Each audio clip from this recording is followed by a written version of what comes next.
ہلا گلا اور رہتا تھا. کچھ بڑے لڑکے بیٹھے ہوتے تھے, بچے کھیل رہے ہوتے تھے, یا پھر سب مل جل کے کچھ کھیل رہے ہوتے تھے.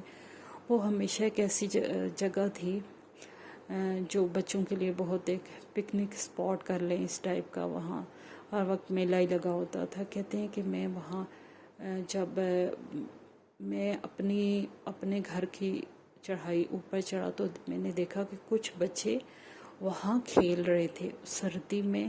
سردی بہت زیادہ نہیں تھی لیکن نومبر کا منتھ تھا اور رات کا وقت تھا, اور کچھ بچے وہاں کھیل رہے تھے. کہتے ہیں کہ دور سے تو مجھے مطلب رائٹ سائڈ پہ تھا وہ, میں جس راستے پہ جا رہا تھا اس کے رائٹ سائڈ پہ وہ گراؤنڈ تھا, اور اتنا کچھ آپ کر لیں کہ 25 یا 27 قدم کا فاصلہ ہوگا.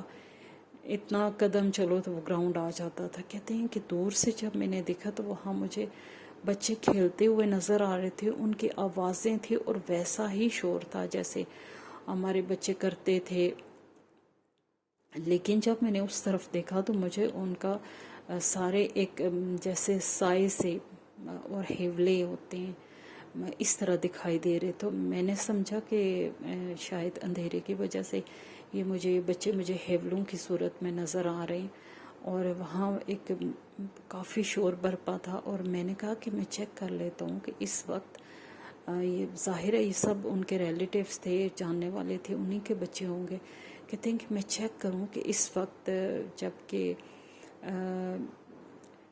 کافی ٹائم ہو رہا تھا تو یہ بچے اس وقت یہاں کیا کر رہے ہیں. کہتے ہیں میں نے اپنا بیگ ادھر ہی رکھا اور میں ان بچوں کی طرف چل پڑا تاکہ میں ان کو کہوں کہ یہ وقت نہیں ہے کھیلنے کا اور آپ گھر جاؤ. کہتے ہیں ابھی کوئی میں 20 قدم چلا ہوں گا تو میرے دیکھتے دیکھتے وہ سارے بچے ایک دم غائب ہو گئے. مطلب کہتے ہیں کہ میں فوجی لوگ نڈر اور بہادر ہوتے ہیں.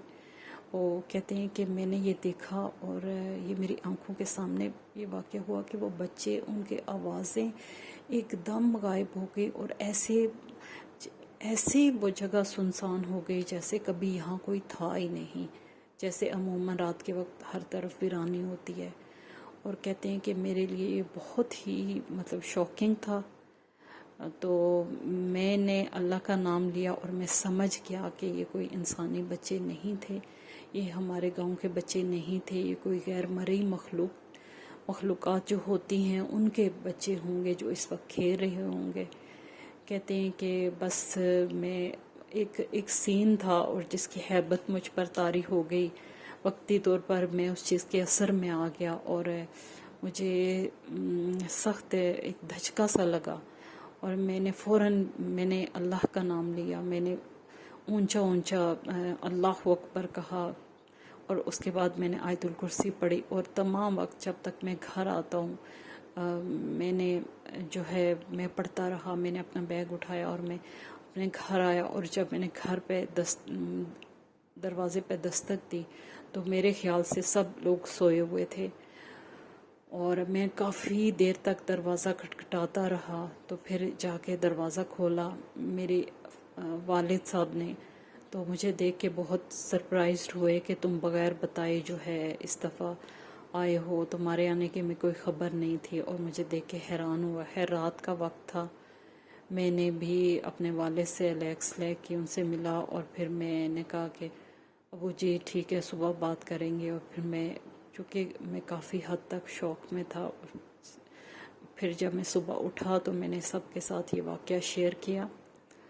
اور وہاں پہ بہت زیادہ آلدو جو میرے چھوٹے بہن بھائی تھے وہ حیران ہوئے, کیونکہ بڑے لوگ تو جانتے ہیں کہ وہاں یہ چیزیں اکثر کشمیر میں انکاؤنٹر تقریباً ہر ہی بندے کا ہوا ہوتا ہے. لیکن میرے بہن بھائی جو چھوٹے تھے وہ بار بار مجھ سے پوچھ رہے تھے کہ کیسے ہوا, کیسے تھے وہ بچے, کیسی آوازیں تھیں, آپ کو ڈر نہیں لگا, اور اس طرح کے بہت سے سوال جو بچے کرتے ہیں وہ مجھ سے کرتے رہے. تو یہ میری ایک آپ بیتی کہہ لیں اور ایک سچا واقعہ کہہ لیں جو میرے ساتھ میری ملازمت کے دوران پیش آیا. تو دوستو یہ تھی سٹوری. آپ ضرور بتائیے گا کہ آپ کو کیسی لگی, اور آپ بھی ہم سب لوگ زندگی میں مختلف ایسی چیزوں سے ہمارا کسی نہ کسی صورت انکاؤنٹر ہوتا رہتا ہے. اپنے انکاؤنٹر شیئر کرنے کے لیے میرا واٹس ایپ نمبر جو ڈسکرپشن میں موجود ہوتا ہے اس پہ مجھے وائس میسج کر دیا کریں، وائس نوٹ کی صورت میں بھیج دیا کریں تاکہ میں آپ کے واقعات بھی شیئر کروں. تو دوستو خوش رہیں، دوسروں کے لیے آسانیاں کریں تاکہ اللہ پاک آپ کے لیے آسانیاں کرے. آمین.